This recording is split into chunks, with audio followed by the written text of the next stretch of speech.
Hello and welcome to my channel. My name is Jeanette. In today's video, I wanted to talk about if I can go back in time, what I would say to my younger self. So I have been a nurse for some time, and I wanted to talk about what I would have done differently if I knew better. So before I became a nurse, of course, it was a struggle for me going to school, not having enough money, just enough to barely make it through. But I had a plan and a goal in mind. So I did, go through school. But after graduating, I think what happened to me was I thought of all the things that I didn't have then, I can now have it. And so here comes the lifestyle creep, where after I got my job as a registered nurse, then I figure I can buy a bigger car, a better car, a more expensive car, you know. But when I sit and think about it now, the things that I thought I missed out on, I really did not miss out on it. So if I can go back, I'll tell myself, like, buy something that is economical, buy something that will last a long time, buy something that can actually just take you and your family where they need to go. It doesn't have to be fancy and the most expensive thing out there, because who is it for? It's for you, and it's not for the person that's passing by and saying, oh, she has a Lexus or she has a Genesis. That doesn't matter. So that's one of the things I said to myself, that if I knew then what I knew now, I probably would not have, run into first, getting a fancy car. Now, I would have learned to live with the little bit that I had. Meaning, after going from making, say, $200 a week to making 1,000 a week, maybe I should have maybe just increased what I was using to maybe 400, 500, and put that extra $500 aside, put it aside, invest it.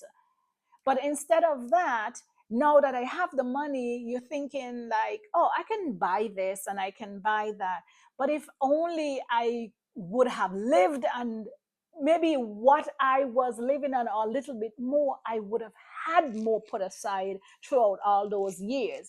So then I could have invested more then, and it would have been a bigger pile now, and spend less.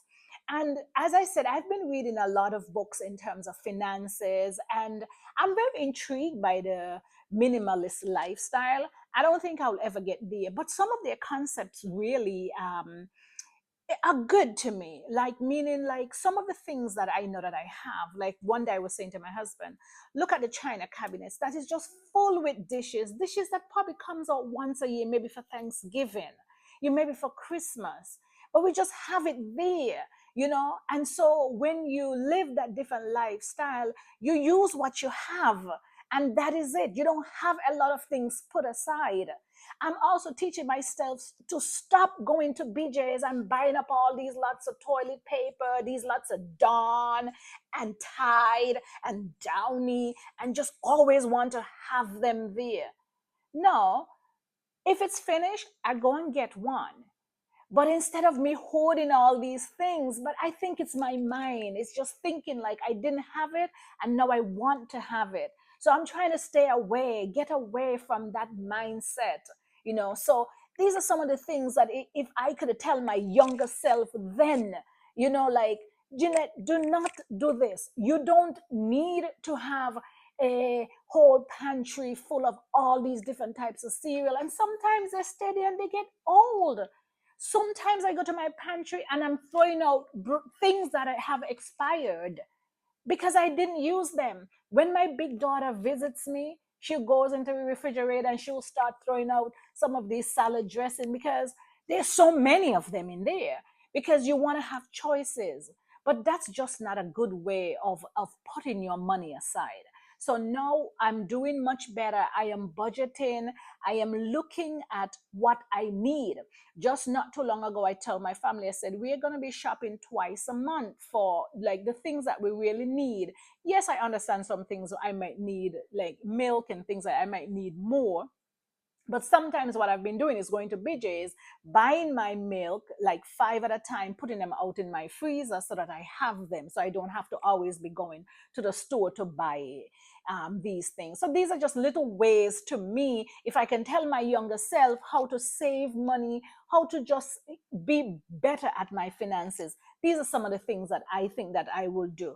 Don't let that lifestyle creep come upon you where everybody has everything and everybody tell you what they have and you think you need it when you actually don't need it. It makes us feel better, but sometimes I purchase things and then I don't even use them. So that says a lot about it. Live on what we have, live on what you have, and not thinking that everything you see you have to get. Sometimes I go to the store and I have my list, and yet I see something and I be like, oh, I need this too. Well, if I needed it, I would have put it on my list. So I'm trying to just stay focused. As I said, more I'm reading about the minimalist lifestyle, I'm realizing more and more is not that they're not using the things around them, but they're just using things that they need to use and not necessarily just purchasing anything. Little things that I do, and I'm happy that I've done it. I always try to take my lunch with me, even my breakfast I try to take, because that helps with saving a little bit of money. So if you think of any other ways or other little things that you know that you wish you had told yourself growing up, I told yourself 20 years ago, that's 20 years of money that I could have been saving, that I'm just sort of, at the back end. But they said the best time was 20 years ago, the other best time is now. So at least I'm learning something, I'm trying to do something, that's a little bit better. So any other ideas, just share my videos. I'll be very grateful. Thank you. Until we meet again, be wise and be safe.